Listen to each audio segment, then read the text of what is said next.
One of the greatest challenges of sustainable development is, of course, environmental sustainability. With the human population more than 10 times what it was compared to the pre-industrial era, with economic activity at least a tenfold increase compared to what it was in the pre-industrial era, the weight of the world's economic activity on a finite planet is now reaching a kind of breaking point. We need to be smart about the technologies that we use. We need to change the way we do things, whether it's in agriculture or in energy systems or in the design of our cities, so that we don't destroy the very ecological base of our survival and well-being. We're faced with three major kinds of ecological crises, all interacting.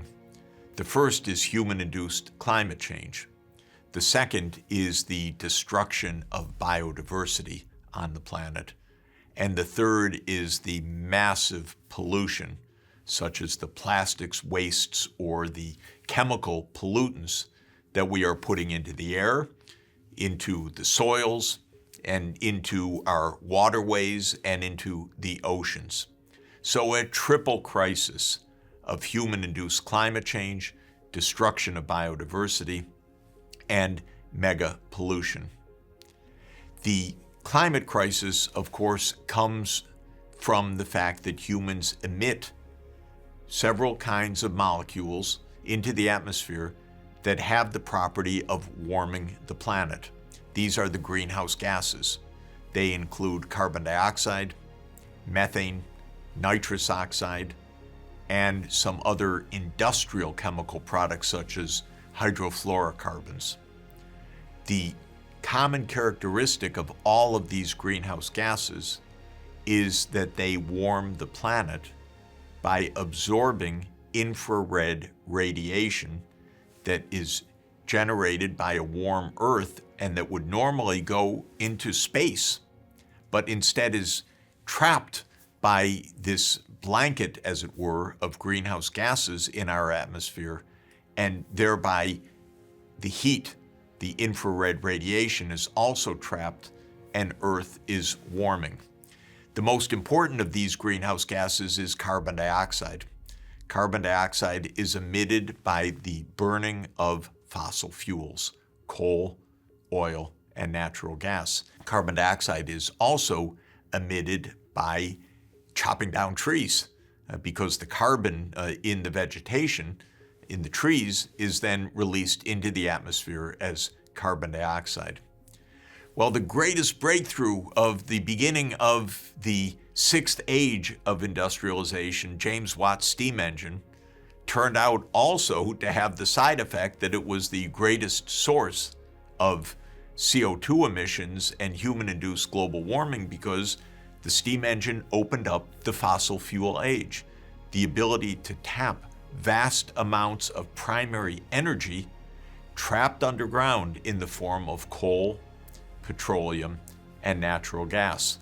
And we've been busy digging up that coal and pumping that oil and also releasing that natural gas to be burned in our industrial processes, in our automobiles, in our buildings, our homes and our office buildings for heating, for example, or for cooking, since the beginning of the age of industrialization. And we've gone very far now to raise the amount of carbon dioxide in the atmosphere to such an extent that the planet has already warmed by more than 1.2 degrees Celsius. It's getting hot and it's getting very dangerous because that warming is disrupting all of the climate processes, the water supplies, the flooding, droughts, heat waves, and it is also leading to the melting of the ice sheets in Greenland and Antarctica, and to their disintegration as big chunks of ice sheet slide into the oceans, thereby raising sea levels and threatening to submerge whole countries, or to threaten the great coastal cities of the world as sea levels rise. The second major category of environmental destruction is the depletion of biodiversity, the destruction of food webs and food systems. We're pushing the other species off the planet. As human beings now, with 8 billion of us, we're pretty greedy. It's as if we're saying, that land, that's not for you to eat, you wild beasts or other parts of the biosphere. That's for us. We need to eat. And so we're clearing lands, clearing forests for pasture lands, for more cattle and beef consumption. We're clearing lands to grow feed grains for the farm animals. And of course, we're clearing lands for direct crops for our own consumption. So with 8 billion of us on the planet, compared with around 900 million at the start of the 19th century, that is around 1800, well, our voracious demand to eat is also absolutely imperiling millions of other species whose habitats are being taken away as humanity claims more and more of the land for itself. And the third area that I mentioned of environmental calamity is that to do all of this, to have a modern economy, we use industrial chemicals pervasively. We use plastics pervasively. We use chemicals for our fertilizers for agriculture to feed most of the 8 billion. We can't say we're feeding all of the 8 billion yet because there's a lot of hunger and undernutrition in the world. But those industrial chemicals are a third direct challenge to our survival because the pollution has become pervasive. I think most of us or all of us know about how plastics and microplastics are found everywhere. They're found in tissue of the fish that are caught even in the high seas. And the garbage and the plastics clogs our waterways, our coastal regions, and even large swaths of ocean where the currents bring this refuse together into vast, vast areas of garbage. And so the pollutants become the third major dimension of our environmental degradation. Now, scientists have come up with a very important concept that we're going to use in our study, and that is the idea of planetary boundaries. A boundary is a limit. A planetary boundary defines a safe limit. Stay within that boundary, we're okay. Exceed that boundary, we're in a region of great danger. We're trespassing. We're going where humanity should not go. And what the scientists have examined is a range of boundaries of our greenhouse gas emissions, our use of freshwater resources, our release of chemicals into the environment, the effects of our industrial processes on pollutants in the air, like aerosol pollutants that come from our burning of fossil fuels, for example, or the effects of our greenhouse gas emissions, notably CO2, even on the acidity of the oceans. Because shockingly, we've put so much carbon dioxide into the atmosphere that the carbon dioxide dissolves into the oceans, and CO2 plus H2O leads to H2CO3, which is carbonic acid. And so we are making our oceans more acidic. What the scientists who have brought to us the concept of planetary boundaries have done, which is so useful, is to quantify, that is to give numerical measurements and guidelines of how much pressure economic activity and human activity more generally is putting on the physical environment and where the safe limits might be.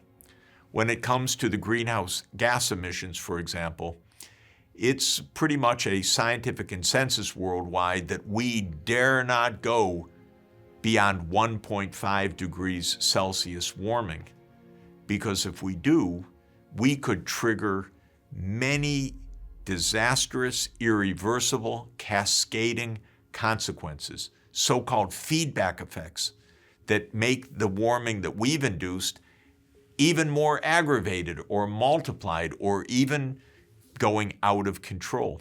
For example, if the planet warms enough, a great part of the ice sheets of Antarctica and Greenland will disintegrate or melt. Sea levels will rise enormously, and the consequences will last for centuries. And they will be highly adverse because so many of the world's major cities are built along the coastline. Or if we raise the temperatures enough, the permafrost, that is the permanent sheet of ice in the high northern latitudes, for example, in Siberia, will melt. And when the permafrost melts, underneath it will be soils that will suddenly release large amounts more of carbon dioxide and of methane that have been trapped under the ice.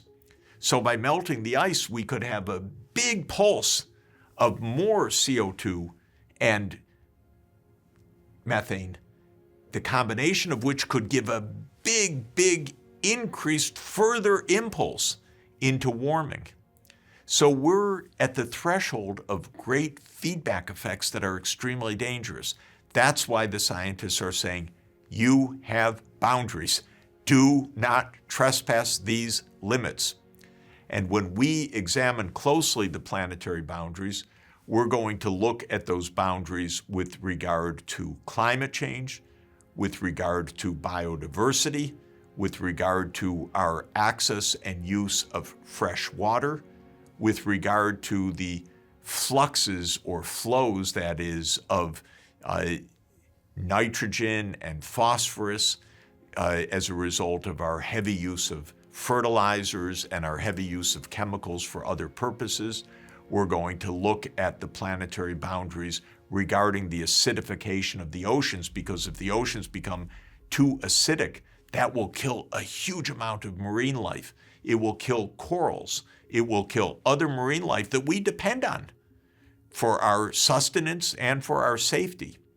And we will examine planetary boundaries with regard to our atmosphere, the pollutants in the atmosphere, like aerosol pollutants, or the chemicals that we're putting up that threaten other parts of the atmosphere, such as the stratospheric ozone layer, which was under threat of rapid depletion because of our use of a particular class of chemicals called chlorofluorocarbons. So in our exploration of how to achieve environmental sustainability, we will be paying strong attention to the concept of planetary boundaries, and we're going to examine how we can stay within our limits of safety, because that is the key message of the scientists who are telling us, don't trespass the planetary boundaries. Stay safe for yourselves and for future generations.